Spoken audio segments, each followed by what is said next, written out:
ಅವಾಗೆಲ್ಲ ಮನೇಲೇ ಮಾಡ್ತಿದ್ದೆ, ಇವಾಗ ಮನೇಲಿ ಮಾಡಿ ಮಾಡಿ ಬೇಜಾರಾಗಿರ್ತೈತಿ. ಇವಾಗ ಪಿಜ್ಜಾ ತಿನ್ನೋದಕ್ಕೇನೋ ಹೊರಗಡೆ ಬಂದ್ವಿ. ಎಲ್ಲರೂ ಅಷ್ಟೊಂದು ಜನ ವೇಟ್ ಮಾಡ್ತಿದ್ರು. ಆದರೆ ನನ್ನ ಹಸ್ಬೆಂಡ್ ನೋಡಿ ಏನು ಮಾಡ್ತಿದ್ದಾರೆ ಅಂದರೆ, ಇರೋದು 4 ಜನ, 21 ಜನದಲ್ಲಿ ನಿಂದೇ ಆಗಿಲ್ಲ ಅಂತ ಹೇಳ್ಬಿಟ್ಟು ನಾನು ಥಿಂಕ್ ಮಾಡ್ತಿದ್ದೀನಿ ಯಾವ ಪಿಜ್ಜಾ ತಗೊಳ್ಳಿ ಅಂತ.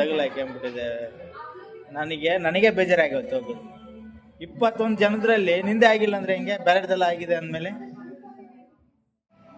ಒಂದು ಡೌಟ್ ಆಗಿದ್ದು, ಇದ್ದಿದ್ದು 4 ಜನ, ಅದು ಹೆಂಗೆ 21 ಜನ ಅಂತ ಕೌಂಟ್ ಮಾಡೋಕ್ಕೆ ಬಂದಿದ್ವಾ ಇಲ್ಲ ಪಿಜ್ಜಾ ತಿನ್ನೋಕ್ಕೆ ಬಂದಿದ್ವಾ ಅಂತ ಫುಲ್ ಕನ್ಫ್ಯೂಸ್ ಆಯಿತು. ಏನೋ ಒಂದು 2 ಪಿಜ್ಜಾ ಆರ್ಡರ್ ಮಾಡಿಬಿಟ್ಟು ಬೇಗ ಪಿಜ್ಜಾ ತಿನ್ಕೊಂಡು ಬಂದ್ವಿ. ಆಮೇಲೆ ನನಗಂತರೂ ತುಂಬ ಹಶ್ವಾಗ್ತಿತ್ತು, ಏನಾದರೂ ಮಾತಾಡ್ಕೊಳ್ಳಿ ಅಂತ ಹೇಳ್ಬಿಟ್ಟು ನನ್ನ ಪಾಡಿಗೆ ನಾನು ಚೆನ್ನಾಗಿ ಪಿಜ್ಜಾ ತಿಂದ್ಬಿಟ್ಟು, ಪಿಜ್ಜಾ ಎಲ್ಲ ತಿಂದಮೇಲೆ ಸ್ಪ್ರೈಟ್ ಕೊಟ್ಬಿಟ್ಟು ಬಂದುಬಿಟ್ಟೆ.